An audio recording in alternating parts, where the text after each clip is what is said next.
Hello students, today I am here with another stage of development, that is adolescent. There are some parts because I have divided the adolescent period into two parts. Today we will learn about first part of adolescence. So what is adolescence? According to Carmichael, adolescence has been defined as that time of life when an immature individual in his approaches the culmination of his physical and mental growth. किशोरावस्था Carmichael के अनुसार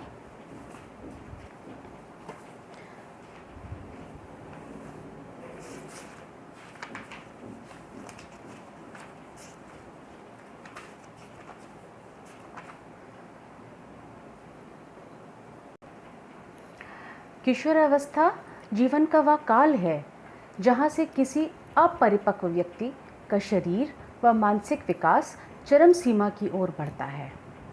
यानी कौन सी ऐसी स्थिति है जिससे हम कहते हैं कि बाल्यावस्था से किशोरावस्था आ गई है, वो परिपक्वता होती है। और जिस स्तर पर, जिस एज पर, अवस्था पर परिपक्वता आ जाती है, ये कहा जाता है वो किशोरावस्था हो गई। और अब उसके आगे ग्रोथ पहुंच गई है, जहाँ तक हमें बच्चे का विकास होना है वो पहुंच चुका है, क्योंकि वहाँ मैच्योरिटी लेवल उसने रीच कर लिया है। उसका इमेच्योर लेवल ख़त्म हो गया, उसका मैच्योरिटी लेवल उसने अचीव कर लिया है, परिपक्व हो गया है। यानी कि वो उसने जो एक ब्रिज था बाल्यावस्था से किशोरावस्था को, वो वहाँ तक पहुँच गया है। According to Oxford dictionary also, adolescence is a period between childhood and adulthood. इसको ऑक्सफोर्ड की डिक्शनरी ने भी डिस्क्राइब किया है, जिसमें उन्होंने बताया है कि ये काल जो है वो बाल्यावस्था से वयस्क अवस्था के बीच का काल है।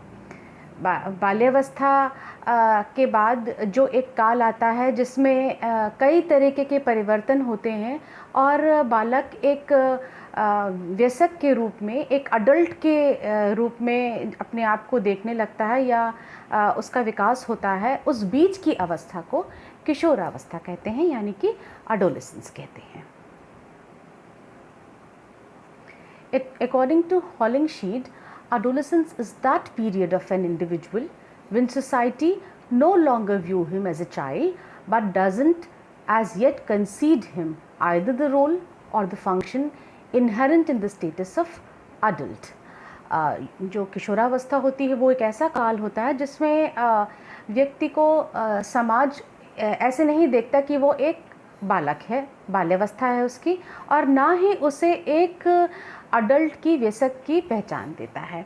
तो ये एक अवस्था एक ऐसी अवस्था होती है जहाँ पे आइडेंटिटी क्राइसिस जैसा हो जाता है। ना ही हम एक युवा को, एक बालक को, हम ना ही उसको बालक की श्रेणी में रख रहे हैं कि ये बच्चा है या उसकी बाल्यावस्था चल रही है, और हम ये भी नहीं कह रहे हैं कि वो एक अडल्ट है, वो एक वयस्क है कि हम उसके सामने ये बात कह सकें या डिस्कस कर सकें। वो नहीं समझेगा क्योंकि उसमें वो इतनी समझ नहीं है, और इतना भी छोटा नहीं है कि वो ये ना समझ पाए। तो बड़ी ही एक ऐसी दुविधा भरी स्थिति होती है। बहुत this is a age of identity crisis also, क्योंकि he is not able to identify himself as a child and on the same hand he is not considered as a adult. So it is a kind of identity crisis, a conflict, a age of conflict. There are three main stages of adolescence can be discerned as early adolescence, यानी पूर्व किशोरावस्था, जो कि 9 वर्ष से 3 वर्ष की होती है, from the age of 9 to 13. Mid adolescence, मध्य किशोरावस्था, जो कि 14 to 15 ईयर्स मानी जाती है, 14 से 15 वर्ष की आयु। एंड और लेट एडोलेसेंस, यानी 16 to 19 ईयर्स, यानी 16 वर्ष से 19 वर्ष की आयु को माना जाता है। Some of the psychologists characterized adolescence as a period of change physiological, psychological and sociological change. कुछ मनोवैज्ञानिक ने इसको 3 अवस्थाओं में इसको बांटा है, जिसमें उन्होंने कहा है कि 3 तरह के परिवर्तन होते हैं, जो कि शारीरिक परिवर्तन है, सामाजिक परिवर्तन है और मनोवैज्ञानिक परिवर्तन है।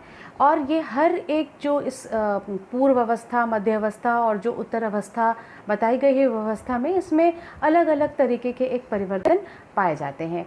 जैसा अर्ली एडोलेसेंस में है कि characterised by a spurt of growth and development of secondary sexual characteristics. एक तरीके का एक अंतर्द्वंद होता है और जो विकास और वृद्धि हो रही है वो मध्यम और भी चीज़ों का उसमें बदलाव आ रहा है।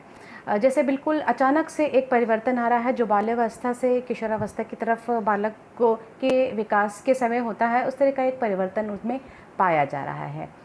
नेक्स्ट स्टेज है मिड एडोलेसेंस यानी मध्य किशोरावस्था, जो कि 14 वर्ष से 15 वर्ष की आयु की होती है।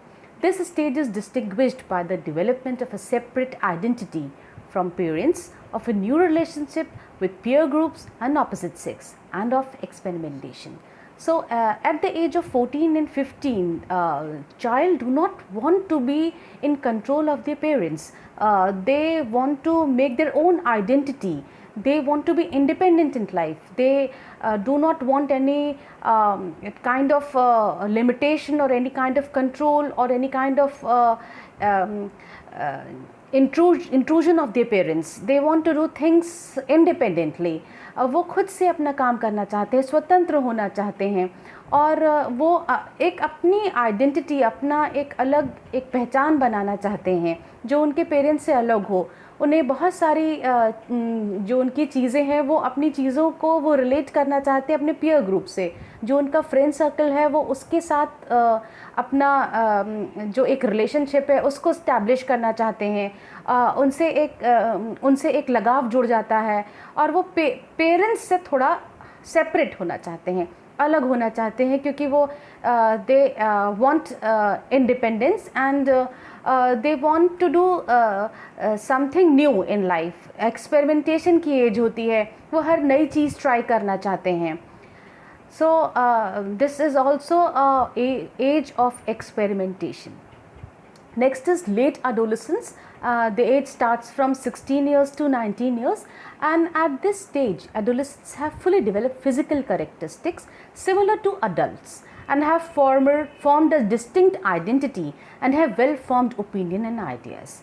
This is quoted by NCERT 1999 कि जो ये उत्तर जो किशोरावस्था होती है, जो कि 16 से 19 वर्ष की जो जिस कैटेगरी में इसको रखा गया है, कि वैसे भी माना गया है कि जब 18 वर्ष का बालक हो जाता है तो वो वयस्क हो जाता है, अडल्ट में गिना जाता है। तो वो जो सारी फिज़िकल कैरेक्टरिस्टिक्स होती हैं, जो उनके मेंटल फिज़िकल जो कैरेक्टरिस्टिक्स होते हैं, वो पूरी तरह से डेवलप हो जाते हैं एक अडल्ट की तरह, और एक अपनी आइडेंटिटी वो तब तक बना चुके होते हैं।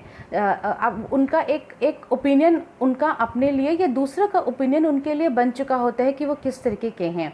ये बात NCERT ने भी अपने 1999 के एक आर्टिकल में इसको डिस्कस किया गया है कि ये एक ऐसा टाइम होता है 16 to 19 ईयर्स की एज का, 16 से 19 वर्ष की आयु में बच्चे का एक अपना अलग आइडेंटिटी बन चुकी होती है। जैसे कि what I feel is that teens का मतलब ही है कि it starts from 13 and ends with 19. So एक बहुत ही टर्मोइल एंड बहुत तरह के चेंजेस होते हैं, मेंटल चेंजेस होते हैं, फिज़िकल चेंजेस होते हैं, जिसकी वजह से एक बहुत ही डिस्टिंक्ट पर्सनालिटी ही हो जाती है एक इंडिविजुअल की। जिस बच्चे को हम अब तक देखते आ रहे थे किसी रूप में, वो उससे बिल्कुल चेंज पर्सनालिटी में एकदम कन्वर्ट हो जाता है। वो एकदम अलग सा एक उसका रूप हो जाता है। उसके काम करने का ढंग, उसके सोचने का ढंग, उसके थॉट्स, उसके आइडियाज़ एंड उसकी स्किल्स में एक अलग चेंज आता है और वो एक बिल्कुल डिफरेंट पर्सनालिटी का हो जाता है।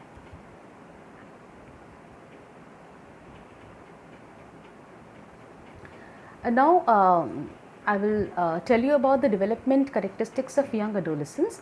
First is physical. Experience onset of puberty, develop secondary sex characteristics, grow rapidly, are often clumsy and uncoordinated, become highly self-conscious. Body image can affect self-image, fluctuate between hyperactivity and lethargy, need physical activity. Physical changes यानी कि शारीरिक बहुत तरह से परिवर्तन हो रहे होते हैं, because boy is changing into a man and girl is changing into a woman. So there is rapid change, and this change can be seen.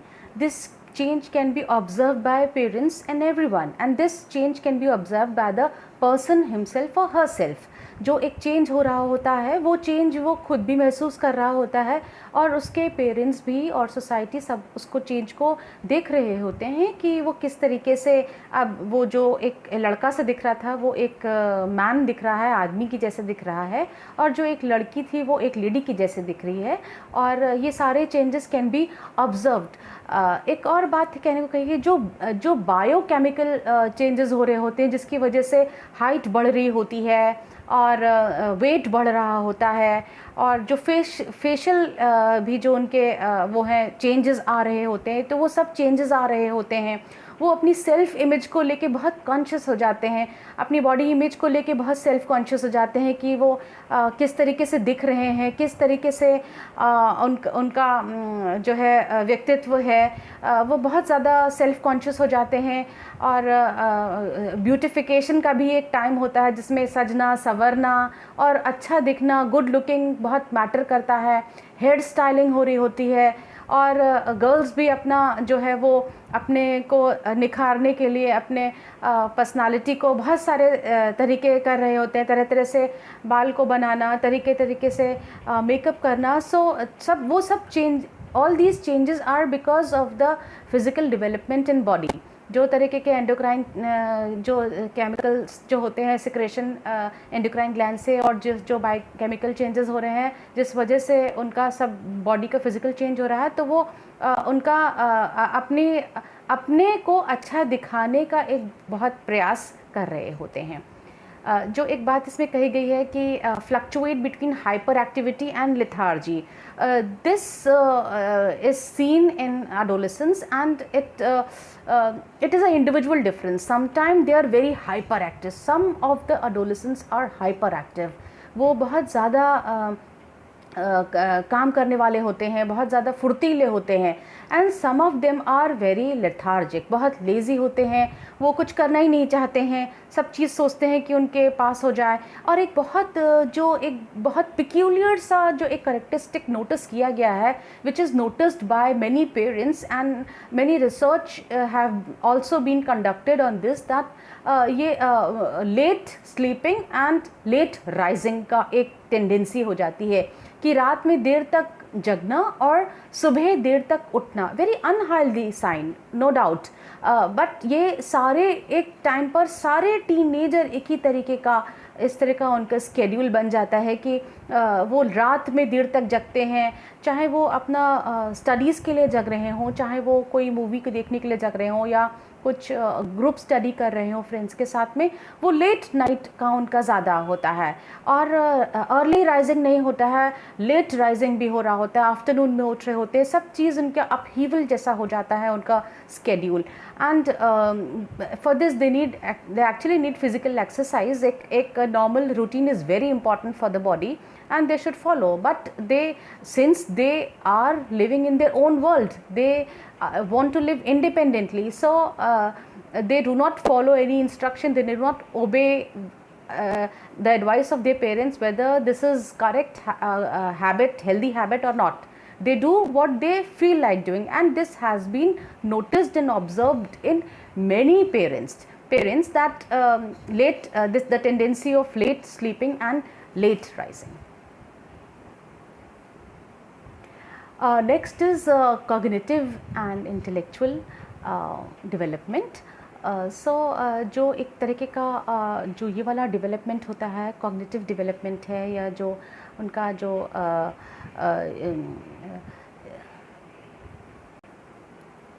Cognitive development means mental development and develop ability to think abstractly, but many still think in literal terms, develop critical thinking skills and become more self-aware, self-critical, exhibit increased communication skills, become argumentative and demonstrate an intense need to be right, develop decision making skills and want a voice in their choices, show intense focus on a new interest but lack discipline to sustain it. ऐसा माना जाता है कि ये जो as होती है इसमें मैक्सिमम डेवलपमेंट होता है बुद्धि का, सबसे ज़्यादा डेवलपमेंट होता है। 16 वर्ष की आयु में बहुत ज़्यादा डेवलपमेंट हो जाता है बुद्धि का और 20 वर्ष तक की आयु में पूर्णता विकास हो जाता है बुद्धि का। ये बहुत ही तीव्र गति से यहाँ पे बुद्धि का विकास हो रहा होता है और ये देखा भी गया है कि ये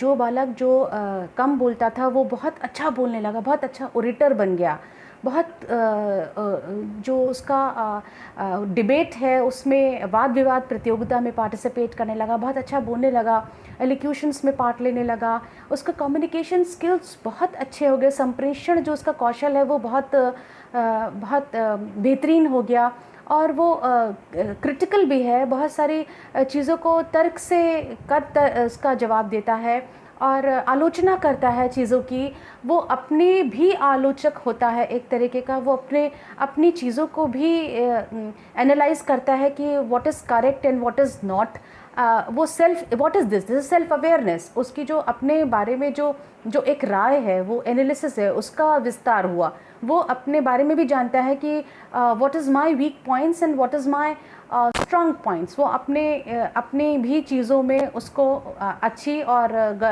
ख़राब चीज़ों का पता चलने लगा, उसका कम्युनिकेशन स्किल इम्प्रूव हुआ, वो आर्गुमेंटेटिव हो गया, वो अपने बहुत अपनी बातों को अपने पक्ष को सामने रख पाने लगा और एक ये भी एक होती है कि एक अंदर से एक लीडरशिप क्वालिटी जो बहुत ईगो सेंट्रिक जिसको कहते हैं वो बहुत प्रबल हो जाता है वो पक्ष, और अपनी चीज़ों को सही मनवाना भी एक तरीके का एक ये वाली जो स्थिति भी उनमें उसका भी विकास होता है जब वो अपनी चीज़ को सही कहलाना चाहते हैं, they have intense need that they are right.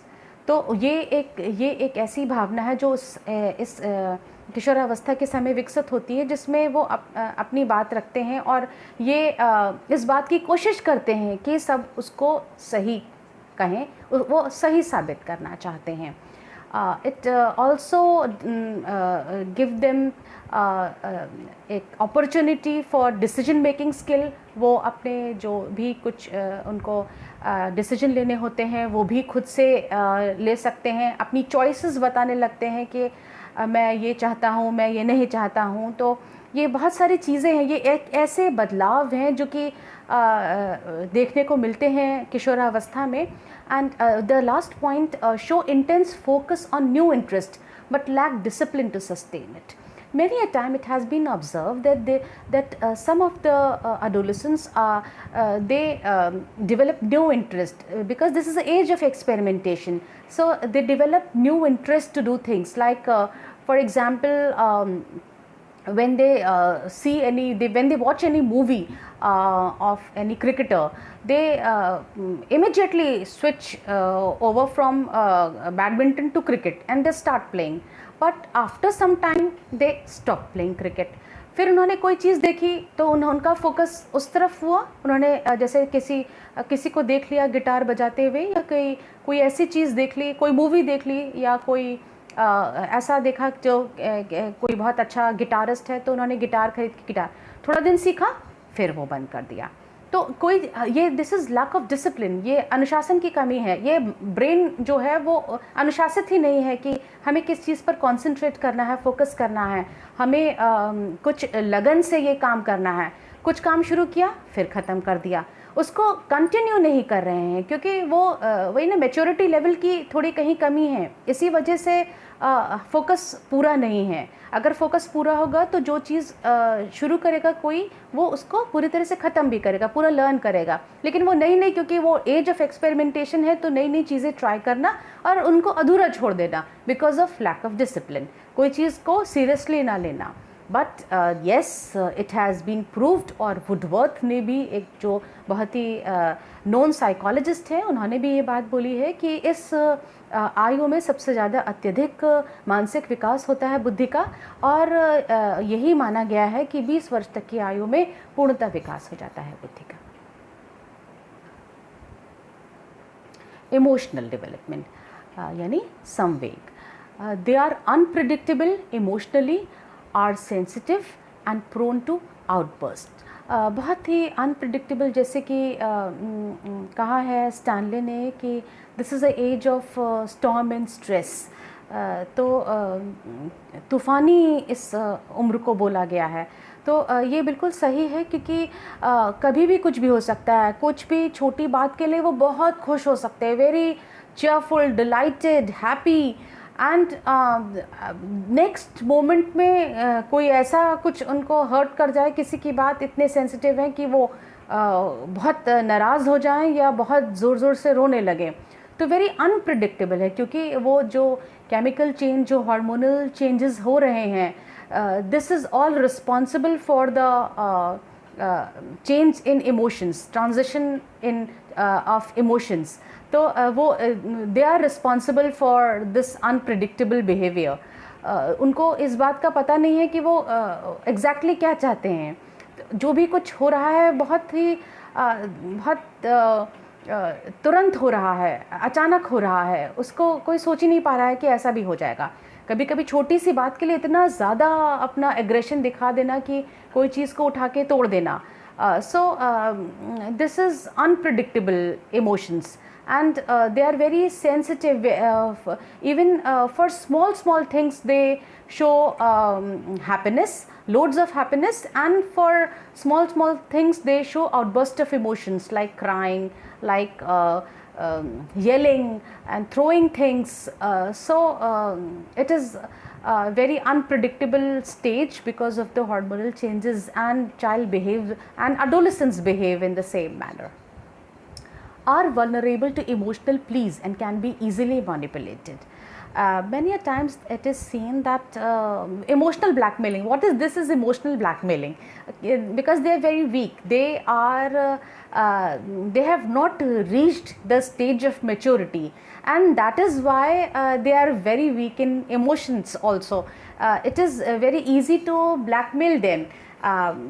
They if anyone please plea for anything, they readily agreed.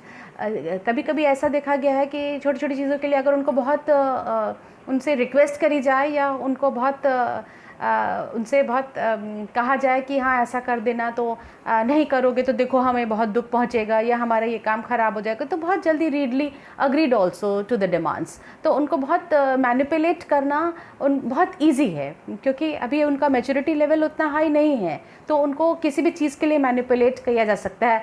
Emotional blackmail जैसे कहते हैं वो किया जा सकता है, because they have not reach to the level of maturity, परिपक्वता अभी उतनी नहीं है, इसलिए उनको थोड़ा सा रिक्वेस्ट करके, थोड़ा सा उनसे अच्छा व्यवहार करके उनको मैनिपुलेट किया जा सकता है। उनको exhibit an increase capacity of empathy, ये भी है, क्योंकि ये तो अच्छा साइन है, this is a very positive sign of anyone, कि अगर कोई बहुत ज़्यादा सिंपैथी दिखा रहा है, किसी के प्रति अच्छी भावना दिखा रहा है, तो इसको अच्छा ही माना जाएगा कि वो एक ऐसी उम्र होती है कि बहुत लाइफ एक्सपीरियंस नहीं होता है, इसीलिए वो लोगों को समझते हैं और वो उनको थोड़ा राहत दिलाना चाहते हैं, अपनी सहानुभूति दिखाते हैं, उनको ज़्यादा सहानुभूति दिखाते हैं। So this is a good sign, this is a good change, I must say, because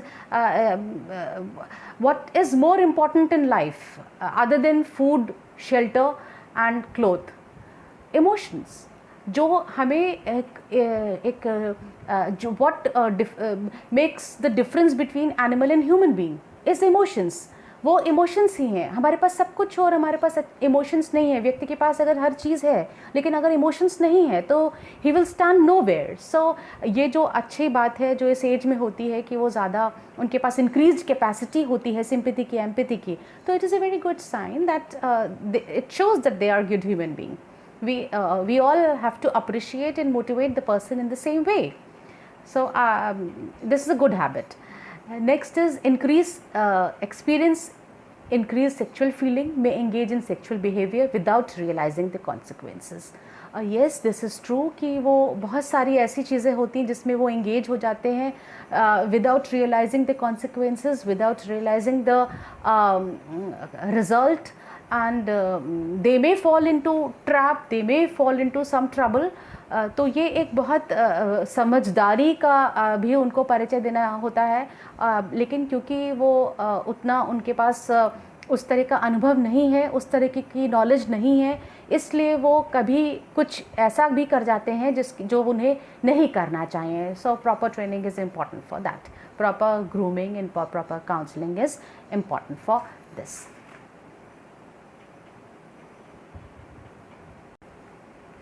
so now social and interpersonal development, यानी सामाजिक और अंतर व्यक्तिगत विकास. They display a more developed self consciousness. Social consciousness means बहुत सामाजिक जो उनकी जो कॉन्शियसनेस होती है, जो जागरूकता होती है वो बढ़ जाती है. जो चेतना है वो सामाजिक चेतना उनकी जग जाती है कि ये क्या हो रहा है हमारे समाज में. अगर कोई टेररिस्ट की कोई अटैक है तो उस पर वो अपना पूरा सारा अपना मत दे रहे होते हैं, अपने थॉट्स दे रहे होते हैं, या कोई और भी किसी तरह की कैलेमिटी आ गई है तो उस पर अपना दे रहे होते हैं. कोई किसी भी तरीके के अगर कोई social issues, burning social issues हैं तो उनका अपना एक व्यू पॉइंट होता है. तो जो एक सामाजिक चेतना होती है वो भी उनकी बहुत अहम इस अवस्था में होती है कि वो उस पर अपना पूरे अपने विचार प्रकट कर रहे होते हैं कि कैसे होना चाहिए, क्यों होना चाहिए और क्यों हो रहा है. उनकी इसमें बहुत ज़्यादा साझेदारी हो रही होती है. Are more aware of relationships and have strong need to belong. अब वो बहुत एक तरीके की जो उनका प्रगाढ़ता आती है, उनके जो संबंध हैं उनमें प्रगाढ़ता आ रही होती है कि वो कोई नहीं, अगर ये हमारा रिश्तेदार है, अगर हमारी बहन है, या किसी को बहन माना भी है बाहर, या किसी फ्रेंड को माना है, किसी कम्युनिटी को बिलोंग करते हैं, किसी सोसाइटी को बिलोंग करते हैं, तो उनमें एक स्ट्रॉन्ग सेंस आता है एक बिलोंगिंगनेस का कि ये हमारे हैं और हमें इनके लिए करना है. एक सेंस ऑफ रिस्पॉन्सिबिलिटी उनकी तरफ डेवलप हो रही होती है कि उनके साथ किस तरीके से उनकी हेल्प करना है उनके at the time of need, and how to maintain good relationship, and how to organize social gathering and way to help them. So these are the strong strong social developments that happens at this age. Exhibit desire for independence and autonomy. Yes, this is true. जैसे कि पहले भी जो इनके mental development में भी जो discuss किया था कि वो दिखाना चाहते हैं कि हम इंडिपेंडेंट हैं और हम खुद से डिसीजन ले सकते हैं, हम खुद से सारे काम कर सकते हैं. We don't need anybody to help. We don't want anybody to assist. We can do things on our own. हमारा अपना एक डिसीजन है, हम उस पर स्टैंड कर सकते हैं और हम कुछ भी स्वतंत्रता से कर सकते हैं. हमें कोई मदद की ज़रूरत नहीं है. Next is experience a shift in dependence on family to dependence on peers. This is very true. Peer group plays a very vital role in the development of adolescence. वो जो एक तरीक जब एक वही जैसे मैंने बताया कि जो पूर्व जो किशोरावस्था होती है, मध्य किशोरावस्था होती है और उसके बाद उत्तर किशोरावस्था होती है, तो ये मध्य किशोरावस्था से ये चीज़ शुरू हो जाती है कि उनकी डिपेंडेंस उनकी फैमिली पर कम होती है और अपने पीयर ग्रुप पे अब ज़्यादा होती है. They are more dependent on their friends suggestions and view points than of their parents. वो जो उनके पेरेंट्स सिखा रहे होते हैं वो अब उसको ज़्यादा नहीं मानते हैं, उसको ज़्यादा उसको फॉलो नहीं करते हैं, and they are more inclined with the opinions of their friends and group. क्योंकि एक the foremost reason of this is that sometime it happens that there is a generation gap also, and parents do not want to think in the manner of an adolescence. वो अपनी बात को ज़्यादा अहमियत देते हैं, और शायद ये इसको बिल्कुल अहमियत नहीं देते कि वो क्या चाह रहा है, वो क्या करना चाह रहा है, वो या क्यों वो कैसे सोच रहा है, वो उसको अहमियत नहीं देते. They want to impose their feelings, they want to impose their suggestions on the adolescents, and that is why this happens, that they share their secrets, their thoughts, and their sometimes their joy and sorrow with their friends only, not with their parents. क्योंकि फिर वो emotions के लिए भी अपने friends को ही ढूंढते हैं.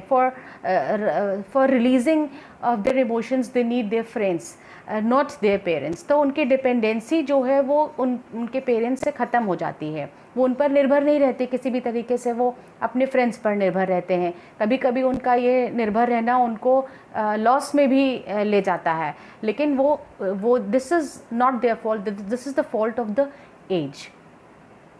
Next is that able to critically compare parents with other. Sometime it happens that वो ऐसा होता है ना कि जब हम किसी के घर जाते हैं और किसी के पेरेंट्स हमसे अच्छे से बात करते हैं, तो हम घर आके बोलते हैं कि वो कैसे अच्छे से बात करती हैं, आप अच्छे से बात नहीं करते. तो वो they अब because they analyze things, they do not want to see the goodness or the correct or the wrong points. They only want to see the good or the right points. कि वो उसके parents अच्छे से बात करते हैं, आप अच्छे से बात नहीं करते हैं, आप डांटते हैं, आप मना करते हैं, उसके पेरेंट्स तो मना नहीं करते हैं. तो now they compare and contrast critically, क्योंकि वो चीज़ों को एनालाइज उस तरीके से करने लगते हैं विदाउट नोइंग द कॉन्सिक्वेंसेज और without knowing the hidden meaning of the facts. They try to critically compare their parents with others. वो जो उनका एक दूसरे जो दूसरे पेरेंट्स के साथ कंपैरिजन होता है, वो केवल इसी बात के लिए मोस्टली होता है कि उसको ज़्यादा छूट है, वो तो देर रात तक बाहर जा सकता है, या वो मूवीज़ देखने जा सकता है, आप तो कभी नहीं जाने देते. इस तरह से जो एक तरीके का जो एक टेंशन क्रिएट होने लगता है पेरेंट्स और एडोलेसेंट्स के बीच में, it is because of the critical comparison. वो एक बहुत ही डिफ़िकल्ट टाइम होता है, बहुत डिफ़िकल्ट फेज़ होता है पेरेंट्स के लिए उस चीज़ को फेस करना. Next is seek deeper friendship based on shared interest and loyalty. Of course, when the interests are same, there is friendship. That friendship is deeper. वो गहरी दोस्ती हो जाती है और एक तरीके की लॉयल्टी और फेथफुलनेस भी हो जाती है अपने फ्रेंड्स के साथ में, because they share the same interest. किसी भी ग्रुप को वो ज्वाइन कर लेते हैं और फिर वो उनके बहुत फास्ट फ्रेंड्स बन जाते हैं, पक्के फ्रेंड्स बन जाते हैं, और they share the loyalty. But sharing loyalty to the positive point is okay, but sharing loyalty to the negative things is not okay. It may turn into some ugly consequences, so it should be watched by the parents. Experience increased interest in opposite sex, though they may often feel uncomfortable and awkward with other sex. Yes, कुछ opposite sex से उनको थोड़ा सा अच्छा लगने लगता है, वो बात करना चाहते हैं और उनसे दोस्ती करना चाहते हैं, लेकिन अगर कोई उनसे बात करने आए तो वो थोड़ा हिचकिचाते हैं, अनकंफर्टेबल फील करने लगते हैं, क्योंकि उनको आदत नहीं होती है उस तरीके से मिक्सअप होने की, तो they feel uncomfortable. But they are interested in talking to the girls. Boys are interested in talking to the girls, and the same way girls are also interested in talking to the boys. But when someone approaches, they feel uncomfortable. This is a very normal tendency.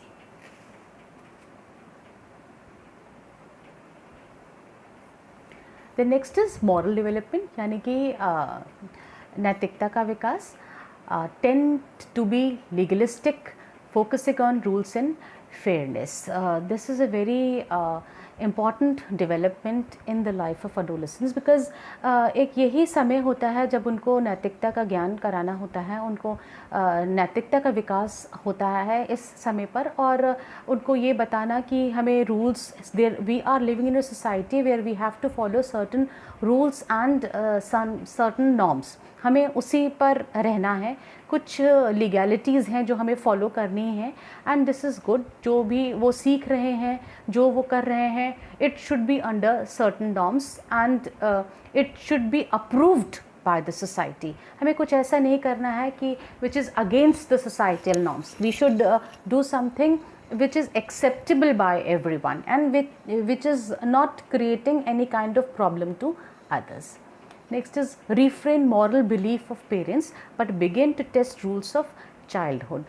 बहुत ही normal सी एक बात है, जैसे it is, I want to quote one example that many a times when we go to park for playing, we see that do not pluck flowers, फूल मत तोड़िए, ऐसा लिखा होता है। तो जब तक हम छोटे होते हैं तब तक तो हमारे पेरेंट्स हमको डरा देते हैं कि तोड़ोगे तो वो माली तुमको बंद कर देगा और पुलिस पकड़ के ले जाएगी, इस तरह से डराते हैं, and we never pluck flowers also. लेकिन जब हम बड़े हो जाते हैं तो हम वही काम करने लगते हैं कि हम फूल तोड़ने लगते हैं, ये देखने के लिए, just to test the rules कि व्हाट विल हैपन नाउ, अब क्या होगा अगर मैं तोड़ लूँगा। तो ऐसे, ये एक छोटा एग्जाम्पल मैंने दिया है। There are number of examples. जैसे मॉल में हम गए हैं तो हमारे पेरेंट्स से जब हम छोटे होते हैं तो कहते हैं कोई चीज़ स्टील नहीं करनी है, कोई चीज़ हमें कहीं से चुरानी नहीं है। ये सब चीज़ें जो छोटे छोटे बच्चों को सिखाई जाती हैं उस तरीके से सिखाई जाती हैं। जब ये टीन एज होती है, ये एडोलेसेंस की एज है, बच्चा गया है, तो वो ज़रूर अपने फ्रेंड्स के साथ इस तरह से बुली करता है, वो कोई ना कोई चीज़ चुरा के देखता है कि होता क्या है। तो वो टेस्ट भी करते हैं उन मॉरल्स को, स्पेशली उन वैल्यूज़ को जो पहले उनके पेरेंट्स उनको सिखा चुके हैं, वो मॉरल टीचिंग्स को वो टेस्ट करना चाहते हैं which was given by their parents in early childhood. So it is, I don't suggest, but since it is in the tendency of adolescents, they do it often. I have seen that they do it often.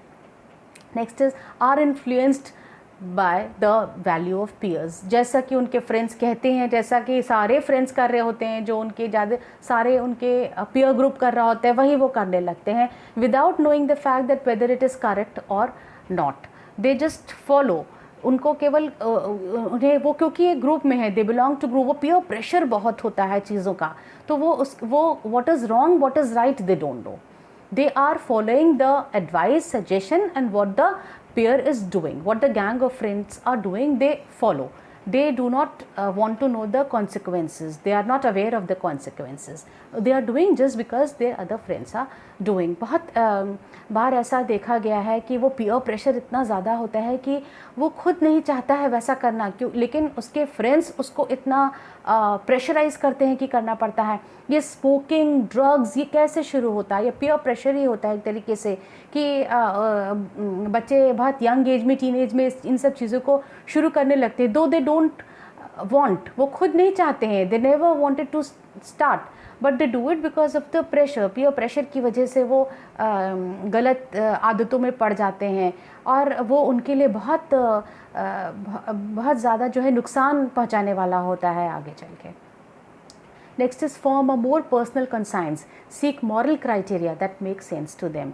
वो केवल अपने ही, उनका एक moral अपना बना लेते हैं कि हमारा ये नैतिक मूल्य है और हम उस पर ही चलेंगे। They make their own criteria without, they do not want anybody to interfere in their life. They do not want anybody to guide them.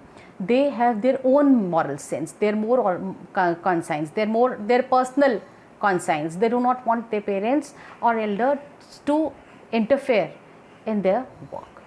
Exhibit stronger sense of responsibility towards larger society. Yes, this is a good habit and it should be motivated by parents कि वो जब, क्योंकि society और community के में रह रहे हैं उस तो वो कुछ अपना उनकी सेंस ऑफ रिस्पॉन्सिबिलिटी होती है, वो स्ट्रॉन्ग होती है। और बट एक चीज़ और ये देखी गई है कि कभी कभी जो रिलीजियस राइट्स भी होते हैं उसमें जो यंग बच्चे होते हैं, जो एडोलेसेंस होते हैं, वो सबसे ज़्यादा होते हैं। वो क्यों होते हैं? क्योंकि वो एक जो पहले हमने बोला ना कि उनको इमोशनली मैनिपुलेट किया जा सकता है, वेरी इजी टू मैनिपुलेट, क्योंकि वो बहुत मैच्योर नहीं होते हैं, they have not reached their level of maturity, that is why it is very easy to manipulate them. And same here, अगर responsibility, sense of responsibility towards the society is for the betterment, it is all right, but it should not hurt others. जैसे जब भी ये religious rites देखे गए हैं, most of the time it has been seen that young boys, adolescents especially, are involved, though they don't know the consequences why they are doing. They are with the mob, whatever they are asked to do they are doing, they do not know the consequences. So because of the emotional blackmail, because of the manipulation, they don't know. And in the same hand, if the same youth is involved somewhere for the betterment of society, it will definitely make difference in life. So it should be watched, or it should be they should be guided by the parents. They should get counseling that whatever they are doing, good, it's good that they are doing something for the society, but it should be for the betterment, not that one of the community is getting hurt because of the other. There should be harmonious relationship in the society. There should be harmonious relationship among the human beings.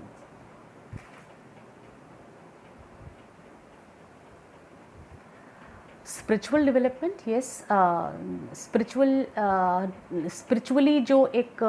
जो आध्यात्मिक जो विकास होता है वो भी बहुत ही आवश्यक है इस एज में, क्योंकि अगर हम किसी को किसी चीज़ से एक अपना नाता जोड़ लें और ये सोचें कि हम जो भी कर रहे हैं वो हमें देख रहा है, या हम we are answerable to someone for the goodness and badness, एक तरीके का संपर्क अगर हमने किसी भी चीज़ से जोड़ लिया है, ज़रूरी नहीं है कि इसके लिए थाइस्ट या अथाइस्ट हो, ये बिल्कुल भी नहीं है कि हम किसी एक रिलीजियस बॉडी को माने.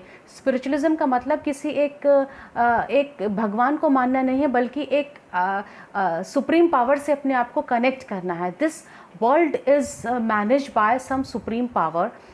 हम उसको गॉड कहते हैं, सब लोग अलग अलग नाम से उनको मानते हैं, और ये एक बहुत अच्छी बात होती है, ख़ासतौर से एडोलेसेंस में देखी जाती है, क्योंकि चाइल्डहुड में उनको वो शिक्षा, वो जो बीज है, वो सीड है, वो उनके अंदर बोया जा चुका है, तो वो फेथ उनके अंदर होता है.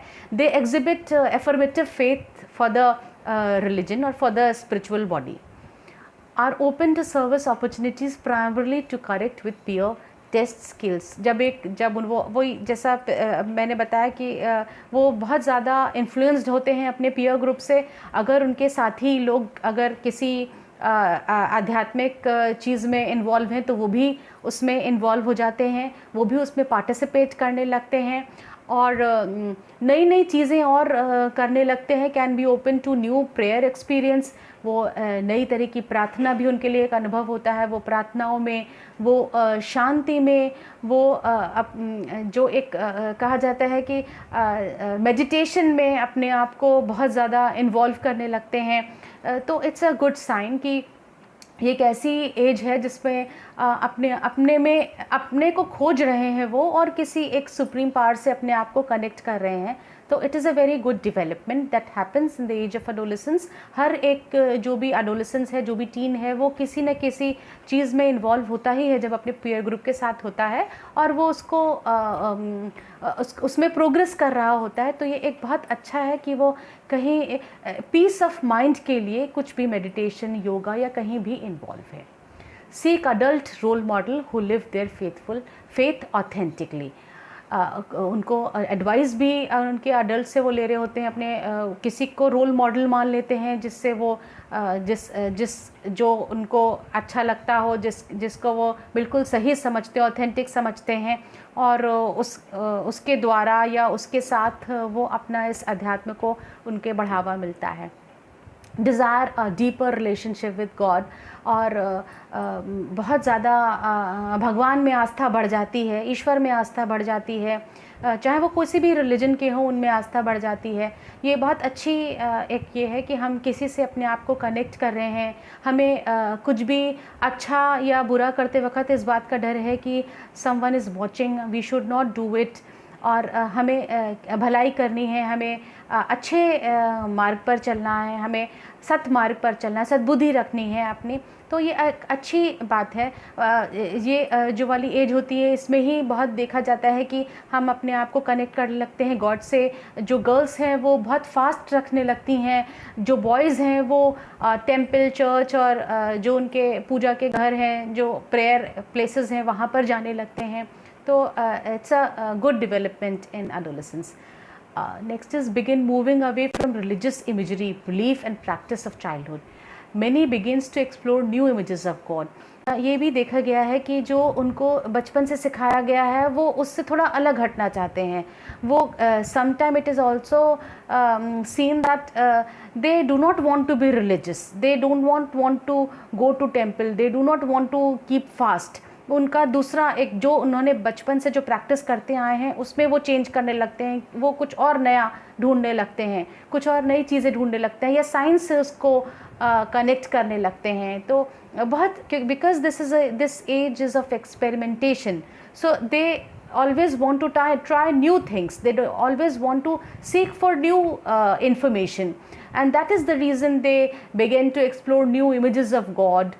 बहुत नई नई चीज़ें करने लगते हैं और उसको अपने फेथ से, अपने रिलीजन से जोड़ने लगते हैं. Sometime they wanted to connect with science, astronomy, वो सब चीज़ें सीखने की कोशिश करने लगते हैं. So now I want to conclude, since we have seen the physical development कि किस तरीके से बॉडी में डेवलपमेंट होता है एडोलेसेंस के समय में, जो किशोरावस्था के समय में एक तमाम तरह के परिवर्तन होते हैं.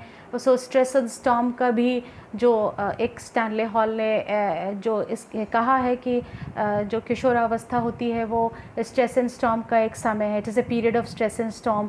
So it is very correct, क्योंकि बहुत तरह के हार्मोनल चेंजेस होते हैं बॉडी में जिस तरह से, और वो ग्रो कर रही होती है.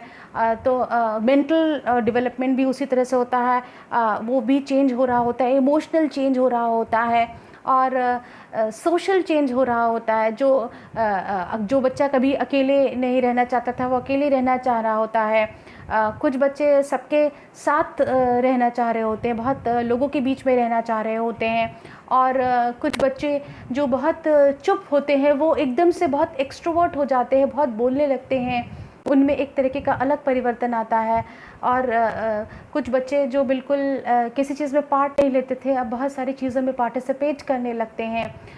जो बहुत ज़्यादा रिलीजियस होते थे वो अब थोड़ा रिलीजन से मूव हो चुके होते हैं वहाँ से. कुछ बच्चे जो बिल्कुल रिलीजन फॉलो नहीं करते थे वो बहुत ज़्यादा स्पिरिचुअल हो चुके होते हैं.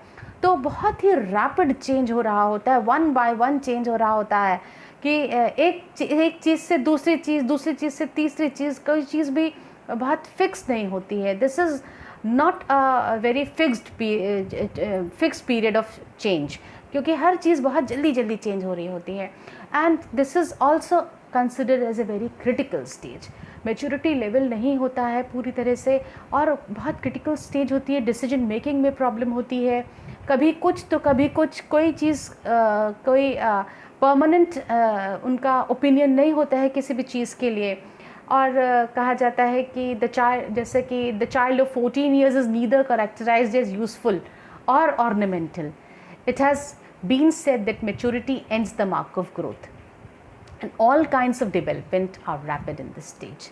तो ये जो बताया गया है कि उस जो एक टीनेज वाला जो बच्चा होता है, जो 14, जो जिसको मध्यावस्था बोलते हैं, जिसको मिडिल एडोलेसेंस बोलते हैं, वो एक ऐसी अवस्था होती है कि ना ही वो किसी काम का होता है, क्योंकि उसके ऊपर कोई रिस्पॉन्सिबिलिटी हम नहीं दे सकते हैं. वो उतना उसका बिहेवियर रिस्पॉन्सिबल नहीं होता है, और ना ही वो उसको हम कहीं कुछ ऐसी चीज़ के लिए कि बहुत तुम ये काम हम यहाँ हैं, हमारे साथ रहो, थोड़ा हमें काम है, लेकिन वो भी वो नहीं कर सकता है क्योंकि वो मैच्योरिटी लेवल बहुत नहीं होता है उनका. और ये भी कहा गया है कि अगर मैच्योरिटी लेवल आ गया, अगर मैच्योरिटी आ गई तो वो ग्रोथ का एंड हो गया. तो वो ये टाइम नहीं होता है, इसलिए it is a most critical period of life, stage of human being, and it should be handled with care. So I take your leave for today, and we will meet in the next session with second stage of adolescent. We will discuss second part of adolescence in our next session. Thank you and best of luck for the day.